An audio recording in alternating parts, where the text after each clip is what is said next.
Ravi de vous retrouver sur ce nouveau numéro de l'émission Tendance Actuelle. Vous êtes sur Prime aussi, Bénin. Bonjour et bienvenue. En Afrique, comme partout dans le monde, le concours Miss fait participer de milliers de jeunes dames qui, après leur élection, ont tendance à s'estomper de la scène et de ne plus poser des actes concrets. Alors, nous nous posons la question de savoir quelle est la valeur ajoutée de ce concours en Afrique. Miss en Afrique, quel développement ou quelle contribution au développement de la nation? Tel est le sujet d'aujourd'hui que je parlerai avec mon invité. La suite après ce break.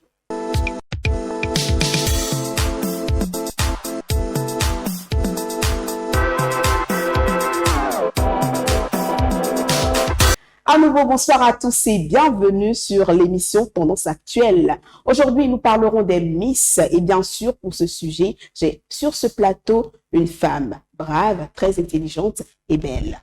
Elle est Miss Jumelle Afrique 2022 et répond au nom de JPC Auréole qui est avec nous. Alors, bonsoir Auréole. Bonsoir madame. Alors, comment allez-vous? Je vais très bien, merci et vous? Vous êtes très rayonnante, je vais très bien. Merci. Alors, nos internautes voudraient connaître encore plus sur votre personne, donc présentez-vous. Je réponds au nom de Auréole JPC Concepcia. J'ai 22 ans, je suis la Miss Jumelle Afrique 2022 en fonction. Je suis technicienne en hydraulique et assainissement. Je suis jumelle. Comment peut-on percevoir le concept de Miss? Ok. Bon, je dirais que qu'on organise souvent les concours Miss pour pouvoir mettre en tête d'une organisation une femme, une beauté,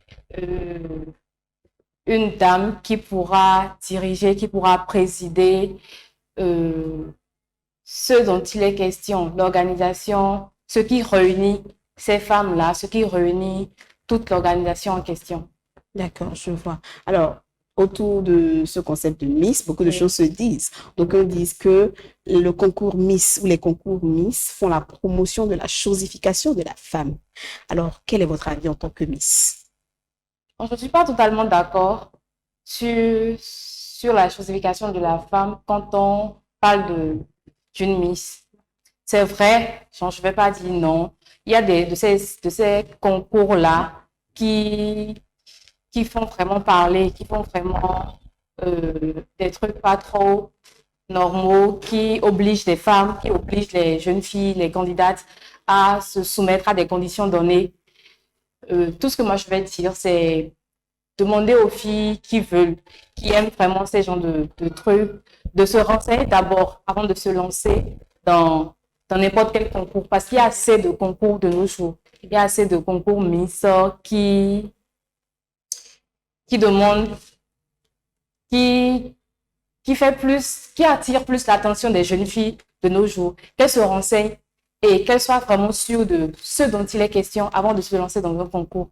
Maintenant, quand c'est bien, il faudrait qu'après ce concours-là, quand on élu une femme, quand on élu une beauté, celle qui est vraiment capable de porter la couronne, de porter l'écharpe, qu'il n'y ait pas de rabot après. Parce que il peut avoir un concours, il n'y a pas du tout de contraintes, tout s'est bien passé et tout. Et parce que c'est pas celle qui, je sais pas, je me prends comme une candidate lambda. Oui. Je participe à un concours.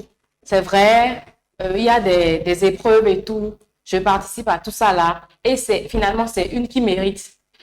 Parce qu'elle a mérité, je vais dire que voilà, les promoteurs ont demandé de l'argent, les promoteurs ont demandé du CS, elle s'est donnée et tout et tout. Il ne faudrait pas que ces propos-là sortent quand l'organisation est bien faite, quand les trucs respectent vraiment les règles de l'art. D'accord, je vois. Donc, je pourrais dire que sur cette question, la réponse est mitigée. Il est vrai qu'il y a des concours qui font la promotion de ces bassesses-là.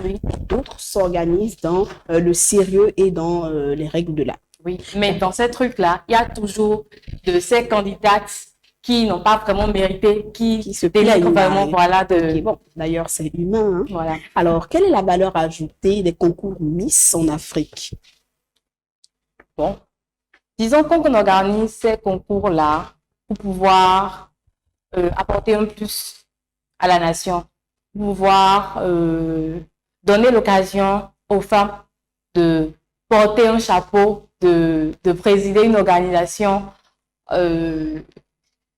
d'avoir au moins un pouvoir quelque part, quoi, pouvoir participer à un développement, même si ce n'est pas grand chose, un petit développement en Afrique. Parce que nous savons tous qu'en Afrique, la femme est un peu, elle a un peu la voix basse par rapport à certaines décisions, par rapport à certains actes. Et vous pensez vraiment que nos Miss, peu importe le pays, je prendrai l'Afrique en entier, et vous pensez vraiment que ces Miss-là qui sont élues portent vraiment la voix haute? Est-ce qu'elles sont vraiment la voix des sans-voix, comme on le dit?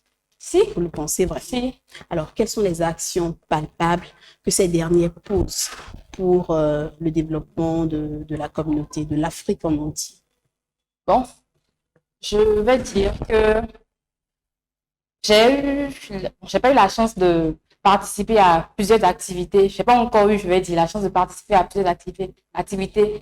Mais bon, pour le peu que je connaisse, il y a les Miss qui mènent des activités dans le domaine sanitaire, dans le domaine scolaire, dans le domaine comment on dit, de la revendication, de l'éducation, oui, de l'éducation, voilà. Oui, donc, des actions comme quoi exactement? Parce que les domaines sont vastes, ils sont nombreux, les actions également peuvent être nombreuses. Donc, exactement quoi comme action? Bon, je prends par exemple le domaine scolaire. Voilà. Pour les enfants vivant dans les milieux un peu reculés, qui n'ont pas vraiment accès à une éducation, qui n'ont pas vraiment accès à des fournitures et tout. Il y a des Miss qui vont donner à ces enfants-là, il y a d'abord des conseils, des fournitures que les parents ne peuvent pas leur donner selon leurs moyens et tout. Même si ce n'est pas une activité qui montre le pouvoir de la femme, c'est un petit truc qui participe déjà à l'épanouissement, à la joie de quelques enfants. Donc, c'est déjà un plus que les femmes là apportent. Je prends le domaine sanitaire, le domaine de la médecine par exemple. On a les Miss au Bénin. Elles sont nombreuses qui organisent des campagnes de dépistage du cancer de sein, du VIH, du cancer Par exemple, je suis en collaboration avec 2 Miss. Oui. Actuellement, on est en train de faire une programmation de campagne de dépistage du cancer de col de l'utérus. Je suis avec la Miss Campus et la Miss Leadership 2021. Je prends même pas l'occasion là. Je sensibilise déjà. Quand ce sera officiel, je vais demander à tout un chacun de nous aider vraiment pour que nous sauvons des filles, nos mères, nos sœurs, nos petites amies et j'en passe. Ok, d'accord. Et ces actions que vous menez et autres, vous les faites sous fonds, avec vos propres fonds, ou vous faites une collecte de fonds, ou vous avez déjà un budget qui est préparé pour? Bon, on va dire qu'on lance des appels d'offres, des appels aux sponsors. Voilà. Ça dépend de ce qu'on reçoit comme geste. Si c'est que c'est insuffisant, on voit entre nous qu'est-ce qu'on peut faire et puis on gère comme on peut le faire. D'accord, je vois. Et vous, en tant que Miss Jumelle, bon, d'abord, le concept de Miss Jumelle, ce concept-là voudrait dire quoi exactement? Faire la promotion des jumelles ou quoi? Ouais, faire la promotion des jumeaux d'abord. Parce que déjà, en Afrique, on considère les jumeaux comme des divinités. Très bien. Il y a d'autres qui voient beaucoup plus l'aspect, je veux dire... spirituel. Oui, spirituel de la divinité là. Bon, c'est vrai qu'on a des divinités en Christ, mais ce n'est pas pour autant, c'est pas une raison pour rester, je sais pas, dans un milieu restreint, rester au couvent, je sais pas trop, genre, on a des divinités, on ne peut pas sortir, on ne peut pas mener des actions comme tout autre individu lambda, on ne peut pas faire des trucs, on peut bien être deux, on peut bien avoir des pouvoirs pas trop communs et mener des activités, mener une vie correcte, faire de bonnes choses et tout quoi. Donc le concept de Miss Jumelle est est mis en place pour valoriser les jumelles, pour montrer que, à part notre côté jumelles, on est les deux, on peut faire beaucoup d'autres choses. Ok, je vois. Mais là, je vous retrouve toute seule sur le plateau. Et la jumelle, la seconde jumelle, elle est où? Elle est au boulot. Elle est au boulot. Bon, voilà.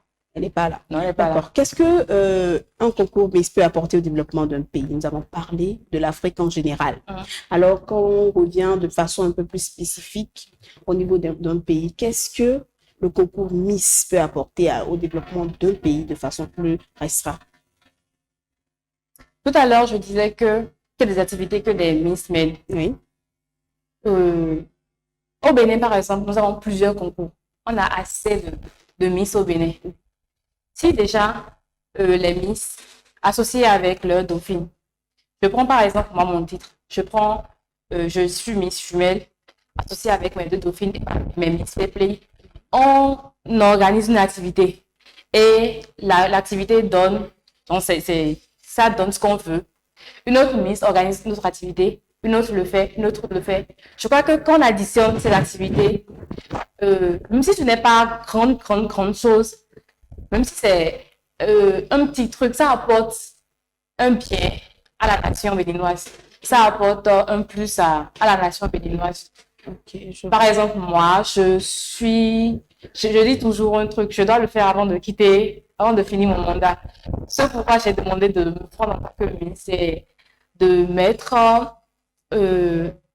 mon côté hydraulicienne en exergue pour pouvoir apporter de l'eau potable à une population donnée. Je prends par exemple, il y a une population à Ouida, là, ils n'ont pas du tout accès à l'eau potable. Si je dois commencer quelque part, Ouida est tout près, là, Ouida est tout près, je peux commencer par là, apporter de l'eau potable, même si c'est pour un nombre donné, je saurais que oui, j'ai apporté un plus à une population donnée. Je n'ai pas besoin du président de la République, je n'ai pas besoin d'un ministère et tout, voilà quoi. Très bien, et très belle vision d'ailleurs, je vous félicite pour ça. Alors, je serai un peu plus curieuse, c'est vrai, vous n'avez pas encore fini votre mandat, mais je sais prévoir quelque chose. Que deviennent les Miss après leur élection? Une fois après le concours, que deviennent les Miss? D'abord, je vais dire que, bon, on reste tel qu'on était. Seulement que c'est toute une responsabilité qui comporte après l'élection. Ce n'est pas le fait de mettre nos belles robes, de mettre la couronne, de mettre l'écharpe, de mettre le talon, de marcher comme on veut, de faire la star qui fait de nous, mais c'est toute une responsabilité. Parce que tu dois mener des activités. Ça là, c'est clair. Tu dois mener des activités. Et à la fin de ton mandat, tu dois présenter un rapport. Voilà ce que j'ai fait pour ton mandat. Voilà ce que j'ai fait. Donc, c'est toute une suite de travail en quelque sorte. Des réunions après réunions, même si ce ne sont pas des réunions téléphone. Aujourd'hui même, j'ai une réunion à 20h avec d'autres Miss. On a une réunion à faire par rapport à ce que je viens de dire, dépistage de cancer de col de l'utérus. Donc, c'est tout un travail derrière ça. Ce n'est pas le fait de sourire devant tout un public. Non, c'est toute une responsabilité. D'accord. Et depuis votre élection, quelles sont les activités que vous avez déjà menées ou vous n'avez pas encore mené des activités? Bon, seule, je n'ai pas encore mené d'activités, c'est en cours. Okay. Je suis en train de vouloir faire un don au maire le 29 prochain. À l'occasion de la fête des mères, des moments de jumeaux qui sont en situation un peu difficile, juste pour leur dire qu'on ne les a pas oubliés, même si vos enfants ne vous donnent pas grand-chose, on a pensé à vous en tant que jumeaux et tout. Voilà ce qu'on a apporté. Alors, super. Voilà. Eh bien, nous tendons déjà à la fin de ces échanges. Et quel est votre mot de fin pour pouvoir clôturer cette émission? Ok, comme mot de fin, je vais dire, d'abord, je vous remercie pour ce privilège-là. Je vais demander à tout un chacun de ne pas voir l'aspect mal des concours Miss. Je l'ai dit tout à l'heure, quand vos sœurs, vos petites amies, en tout cas, la gente féminine près de vous a la volonté de participer à un concours, la première des choses, c'est d'être sûr, d'être vraiment rassuré que ce n'est pas un truc qui va les obliger à faire ce qu'elles ne veulent pas. Si déjà c'est bon, vous pouvez les encourager. Il y a des personnes qui disent que les concours Miss sont organisés pour arnaquer, on vous met là pour chercher de l'argent. C'est vrai, il y a tout un aspect financier qui est derrière les concours, mais il faut le financement. Ouais, Il faut c'est quelque bien. part où l'argent doit sortir. C'est vrai, mais il y a déjà le privilège que les candidates ont en tant que candidates. Parce qu'il y a un casting. On les sélectionne, elles sont candidates, c'est qu'elles ont déjà ce privilège-là. Maintenant, quand on nomme la Miss, elle a tout un privilège, elle a un titre, elle a une place donnée dans l'organisation. Donc, voyons plus l'aspect... Parce que ces trucs-là ouvrent des opportunités. Quand tu vas quelque part en tant que Miss, tu vas quelque part en tant que représentante d'une organisation, on te voit déjà comme quelqu'un qui peut diriger une organisation. Donc, ça t'ouvre des portes. Ces genres de trucs, ces genres de concours, quand on parle de beauté, quand on parle de promouvoir la femme pour telle chose, ça ouvre vraiment des opportunités. Je vais demander qu'on ne voit plus trop l'aspect négatif des concours. Voilà, merci. Alors, merci également d'être venu et d'avoir échangé avec nous. Vous l'avez entendu, le concours Miss ou les Miss, bien sûr, apporte une valeur ajoutée au développement de chaque pays, peu importe son emplacement sur le globe terrestre. Vous l'avez également entendu avec ses projets en cours et ses projets d'avenir. Nous lui souhaitons vraiment beaucoup de courage. Merci de nous avoir suivis, chers internautes. C'est la fin de cette émission. On se retrouve à très bientôt.